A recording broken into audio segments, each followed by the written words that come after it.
Target ngayon ng Department of Public Works and Highways na alisin ang palakasan system sa loob ng ahensya. Sa ilalim ng bagong kautusan ng kalihim, iginiit na performance na at hindi koneksyon ang magiging basehan sa pagpili ng mga opisyal. Narito ang ulat. Sa loob ng mahabang panahon, naging mantsa sa imahe ng gobyerno ang palakasan system, kung saan ang pag-angat sa pwesto ay idinadaan umano sa kapit at hindi sa husay. Sa pamamagitan ng Department Order No. 18, Series of 2026 na nilagdaan ni DPWH Secretary Vince Dizon, ipinatutupad na ang merit at performance-based reassignment sa mga matataas na opisyal ng ahensya. Ibig sabihin, hindi sapat ang tagal sa serbisyo o impluwensya para manatili sa pwesto. Ang titingnan, performance. I think ang gusto natin is yung mga ma-appoint at yung mga ma-promote talagang deserving sila based on performance. Kasi hindi ganun ang nangyayari dati. No, hindi ganun. No?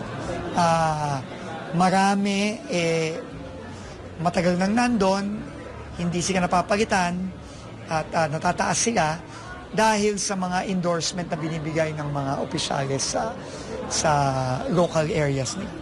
Hindi na pwede yun yan. Kasama sa susuriin ang kalidad at bilis ng pagkukumpuni ng mga kalsada at tulay, pagtugon sa pinsala dulot ng kalamidad, tamang paggamit ng pondo, maayos na procurement process at resolusyon sa mga reklamo ng publiko. Nililimitahan na rin ang tenure o tagal ng panunungkulan. Hanggang 5 taon lang ang mga regional directors, habang 3 taon naman para sa mga district at assistant district engineers.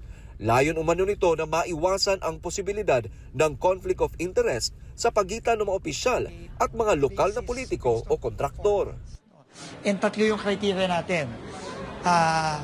Maintenance, timely and proper maintenance of infrastructure. Yung yung matapos nila ng mabilis, yung mga hindi natatapos, yung mga nakatenga, timely completion of ongoing projects.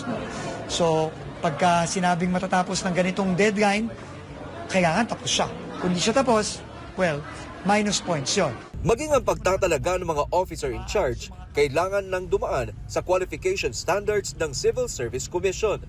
Nagbabala rin ang ahensya na ang mga opisyal ng 3 beses nang mabibigong umaksyon sa mga civil works concern ay posibleng tanggalin sa pwesto. Agad epektibong kautusan at pinawawalang bisa ang mga naunang issuance na taliwas dito. Para sa Diyos at sa Pilipinas kung mahal, Aaron Rojas nag-uulat, SMNI News.